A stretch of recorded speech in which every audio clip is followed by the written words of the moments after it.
ગીર સોમનાથ જિલ્લાના ડારી ગામની પવિત્ર ભૂમિ પર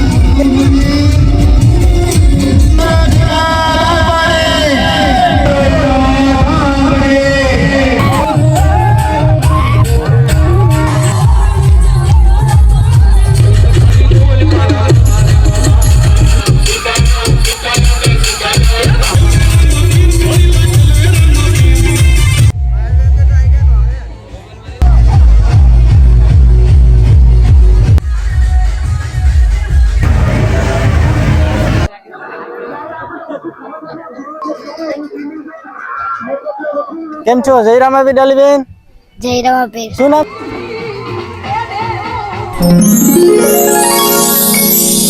મિત્રો પહેલા તો બધાને જય રામાપીર અને જય હિન્દવાપીર. તો મિત્રો એમ કહી શકાય કે આજે આપણે છે ગીર સોમનાથ જિલ્લાના ડારી ગામની પવિત્ર ભૂમિ પર કે જ્યાં બાળકો દ્વારા અથવા તો ગ્રામજનો દ્વારા સરસ મજાનું રામદેવજી મહારાજનું એક બાળ મંડપનું ભવ્ય આયોજન કરેલ છે. મિત્રો આપણે અત્યાર સુધી આપણી ચેનલ ઉપર રામાવીર બાપાના મોટા મંડપ ખૂબ જોયા, પણ મિત્રો નાનો મંડપ એટલે કે મિની મંડપ, બાળ મંડપ આપણી ચેનલ ઉપર આપણે આ પહેલી વખત જોવા જઈ રહ્યા છે. મિત્રો ખરેખર જે ગતિવિધિઓ આપણે રામદેવજી મહારાજના મોટા મંડપની અંદર હોય એવી ગ્રામની અંદર જે કંઈ સ્વયંસેવકો છે, જે કંઈ સંતો ભક્તો અથવા તો જે નાના છોકરાઓ છે, ખરેખર એની ભક્તિમાં લીન થઈ રામાપીર બાપાની અને રામાપીર બાપાનું સરસ મજાનું કાર્ય કરતા હોય તો ખરેખર આજે મને એવું લાગે કે રામાપીર બાપા પ્રત્યે નાના બાળકોને પણ ખરેખર ખૂબ જ લાગણી છે. તો તમે જોઈ શકો છો થોડીક ક્ષણોની અંદર બહુ મોટી સંખ્યામાં જનમેદની છે એ ડારીની પાવન ભૂમિ પર આવી ગઈ છે. તો આવો સૌ સાથે મળી ને સરસ મજાનું રામદેવજી મહારાજનું ધાર્મિક કાર્ય ડારી ગામની અંદર એટલે કે બાળ મંડપ થઈ રહ્યો છે એને સૌ સાથે મળી વધારીએ. એ ખરેખર વિડીયોની અંદર ખૂબ મજા આવવાની છે. આપણો વિડીયો ફેસબુક ઉપર જોતા હોય આપણે પેજને ફોલો કરવાનું ભૂલતા નહીં અને યુટ્યુબ ઉપરથી જોતા હોય તો આપણી ચેનલને સબસ્ક્રાઇબ કરવાનું ભૂલતા નહીં. તો ચાલો ફટાફટ સરસ મજાનું ધાર્મિક કાર્ય થઈ રહ્યું છે એની સાથે જોડાઈ જઈએ. તો મિત્રો તમે જોઈ શકો છો એક ખેતરની અંદર સરસ મજાના રામદેવજી મહારાજના મંડપનું આયોજન કરેલ છે અને મંડપ ખડો થવાની સંપૂર્ણ તૈયારી છે. તમે જોઈ શકો છો બધી જ બાજુ ફરતે સંતો ભક્તો અને શ્રદ્ધાળુઓ અને બાળકો પહોંચી ચૂક્યા છે અને એમ કહી શકાય કે લગભગ 1 કે 2 મિનિટની અંદર રામાપીર બાપાનો મંડપ ખડોનું મુહૂર્ત છે. તમે જોઈ શકો છો બધા જ લોકો નાળા પર ગોઠવાઈ ગયા છે વ્યવસ્થિત.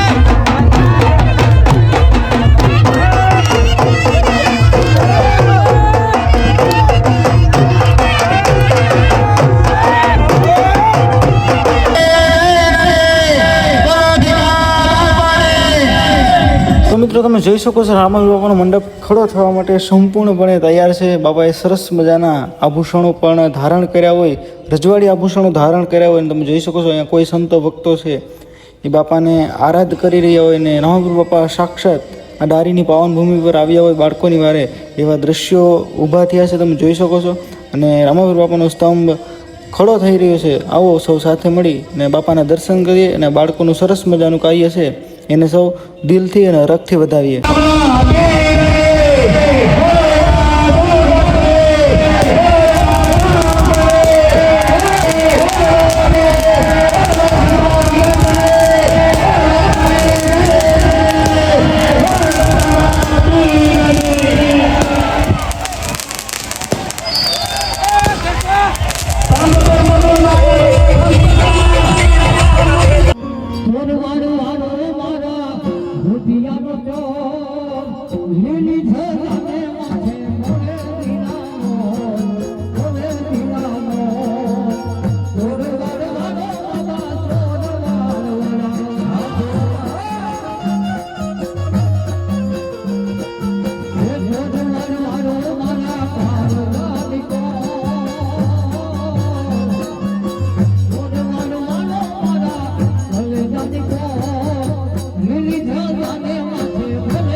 તો મિત્રો તમે જોઈ શકો છો સરસ મજાનો રામાપીર બાપાનો સ્તંભ બહુ સારી રીતે ખડો થઈ ચૂક્યો હોય અને બાળકોની ભક્તિએ રંગ રાખ્યો હોય એવા દ્રશ્યો અહીંયા ઉત્પન્ન થયા છે અને બધા જ સંતો ભક્તો અને બાળકો રામાપીર બાપાનો સ્તંભ ખડો છે તેના સારી રીતે દર્શન કરી રહ્યા છે. તમે જોઈ શકો છો બાપાનો સ્તંભ ખડો થયા પછીના દ્રશ્યો કંઈક આવા છે. એકદમ નજીકથી આપણે રામાપીર બાપાના દર્શન કરીશું. જેવી રીતના ગતિવિધિઓ મોટા મંડપની અંદર હોય તેવી જ રામાપીર બાપાના બાળ મંડપની અંદર જોવા મળી. તો મિત્રો કોઈ પણ ગામની અંદર મંડપ નાનો હોય કે મોટો હોય કે કોઈ પણ હોય, પણ જે પરંપરા મુજબ રામાપીર બાપાના મંડપની અંદર વ્યવસ્થિત રીતે પ્રસાદી બનાવવામાં આવતી હોય તો તમે જોઈ શકો છો અહીંયા ડારી ગામની અંદર પણ બાળકો દ્વારા ખરેખર ખૂબ સરસ રામાપીર બાપાની પ્રસાદી બનાવવામાં આવી છે. અને એમ કહી શકાય કે બધા સંતો ભક્તો અને શ્રદ્ધાળુઓને દિલથી અને હરખથી પ્રસાદી વિતરણ કરી રહ્યા છે, પ્રસાદ આપી રહ્યા છે. અને ભાઈ અમે પણ પ્રસાદ લીધો, ખરેખર ખૂબ જ સરસ રામાપીર બાપાનો પ્રસાદ હતો. તમે જોઈ શકો છો બધા જ લોકોને હરખથી અને દિલથી સેવા ભાઈઓ સ્વયંસેવકો છે એ પ્રસાદી આપી રહી છે. પ્રસાદમાં એમ કહી શકાય કે સરસ મજાનો રામપ્રસાદ હોય, પકવાન હોય અને એની સાથે સાથે ગાંઠિયા પણ હોય સરસ મજાના. જો તો મિત્રો બાપાના મંડપની અંદર પાઠ ભરવામાં આવે છે. ડાલીબેનની ઝૂંપડી હોય, એક બીજી રામાપીર બાપાના સ્તંભની જગ્યાએ ઝૂંપડી હોય, ત્યાં આપણે પાઠ સ્વરૂપે પણ દર્શન થયા છે, તમે જોઈ શકો છો.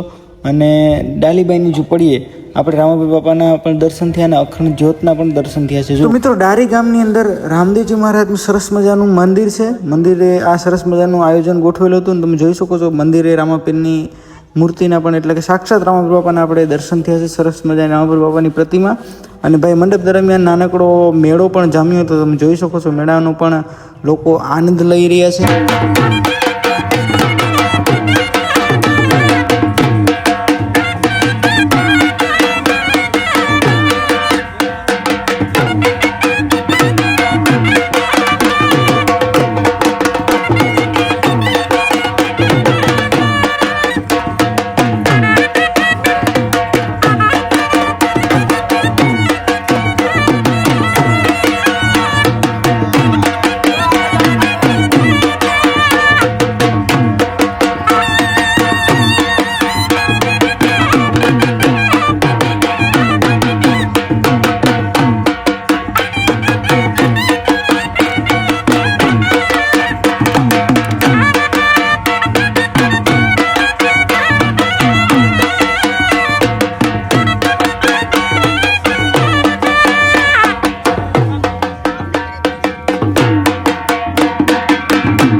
પહેલાં તો મિત્રો બધાને જય રામાપીર.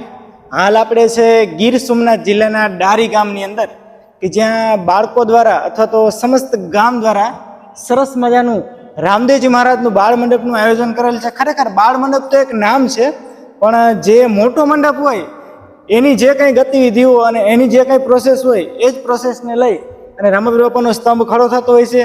નવનાળા, દસમી દોરી, ડાલીબેન, પ્રસાદ અને 7 દિવસ ધૂપેડો સામૈયા તમામ વિધિઓ અને જે મુહૂર્ત મુજબ રામાપીર બાપાનો સ્તંભ ખડો થતો હોય આપણે બધું જ જોયું. અને હાલ આપણે એમ કહી શકાય કે ખરેખર ખૂબ ભાગ્યશાળી કહેવાય કે રામાપીરનો મંડપ થતો હોય તો રામાપીરના બેન એટલે કે રામાપીરને ગમતા પ્રિય બેન એટલે કે ડાલીબેન, કે જે ડાલીબેન પણ આપણે અત્યારે હાજર છે. અને ડાલીબેનને એમ કહી શકાય કે દર્શન કરવાનો આપણે સૌને મોકો મળ્યો છે. અને ડાલીબેનના માતા પિતા શ્રી પણ આપણી સાથે છે. તો પહેલા તો આપણે થોડી ઘણી બેઝિક માહિતી લઈએ. કેમ છો? જય રામાપીર ડાલીબેન. જય રામાપીર. શું નામ છે તારું બેટા? આરવી. આરવી બેન. આખું નામ બોલ. આરવી વિજયભાઈ ચાંદપા. ડાલીબેન કોણ હતા? રામાપીરના બેન હતા. મજા આવે તને? સારું લાગ્યું? બીજી વાર બને છે. તો હાલ આપણી સાથે ડાલીબેનના માતા પિતા પણ છે, એની સાથે થોડીક માહિતી લઈએ. કેમ છો? જય રામાપીર. જય રામાપીર. શું તમારું નામ જણાવો પેલા? વિજયભાઈ નાથાભાઈ ચાંદપા. વિજયભાઈ, આજે ખરેખર આવો પ્રસંગ ગામની અંદર બહુ ઓછા થતા હોય અથવા થતો હોય તો વર્ષની અંદર થતો હોય, ત્યારે આપણી દીકરીને આવો અવસર પ્રાપ્ત થાય ડાલીબેન બનવાનું, ત્યારે આપણે ખરેખર ખૂબ હરખ હોય અંદરથી તો આ તમે જે આ પ્રસંગ કર્યો છે એના વિશે તમને કેટલી ખુશી છે એ જણાવો બધા. બહુ એટલે બહુ જ ખુશી છે અને ભાગ્યશાળી છે કે અમારે આવો અવસર અમારી આવો ઘરે અવસર આવ્યો. ખરેખર ગામની ભાગ્યશાળી દીકરી કહેવાય. કે અમને એક આવો અવસરને તક મળી તક મળી. કે અમે જે આ કાર્ય કર્યું એ બહુ સારું કર્યું. અને બીજા નંબરમાં કે ગામની અંદર ઘણી દીકરીઓ હોય, તમારી જ દીકરીને ડાલીબેન બનવાનો કેમ અવસર પ્રાપ્ત થયો એના વિશે જણાવશો થોડું? તો રામાપીરની મરજી. હા, એટલે એમ એ તો બરાબર છે કે બાપાની ઈચ્છા હોય કે ભાઈ બાપાને ગમતી દીકરી હોય ગામની અંદર એને ડાલીબેન બનવાનો હોય. અને તમે હમણાં વાત કરી કે બીજી વખત ડાલીબેન બનવાનો, એટલે ગયા વર્ષે ટૂંકમાં ગામમાં પાછો આ જગ્યાએ મંડપ આ થયેલો, જગ્યાએ આગળ જે મંદિર છે સ્થાપના કરી ત્યાં જ મંડળ. એટલે દર વર્ષે મંડપ હોય એવું કે આ બે બીજી વર્ષ વાર અમે કાર્ય કર્યું છે. બીજી વાર? ખરેખર ખૂબ સરસ કહેવાય. ભાઈએ ખૂબ સરસ વાત કરી અને ડાલીબેનને પણ ખુશ કરી. ડાલીબેનના માતા પણ હાજરમાં છે. તમે કઈ કહેશો? તો શું કે એમ કે બહુ ખુશીની વાત છે એમ અંદરથી ટૂંકમાં શું કહેવાય કોઈ શબ્દો ન નીકળે. શબ્દ ન નીકળે. હા એમ ખરેખર ભાગ્યશાળી કહેવાય ભાગ્યશાળી છે. કે હા અમારી દીકરી કે એને રામાપીરના બેન થવાનો અવસર મળ્યો. અવસર મળ્યો. ખરેખર સરસ મજાની ડાલીબેનના માતાશ્રીએ પણ વાત કરી ને એના પપ્પાએ સરસ મજાની વાત કરી. તો મિત્રો ખરેખર આવા સરસ મજાના ધાર્મિક વિડીયો આપણે આપણી ચેનલ ઉપર હંમેશા બતાવતા હોય તો કોમેન્ટમાં જય રામાપીર લખજો ને જય રામાપીર. જય રામા. જય રામ.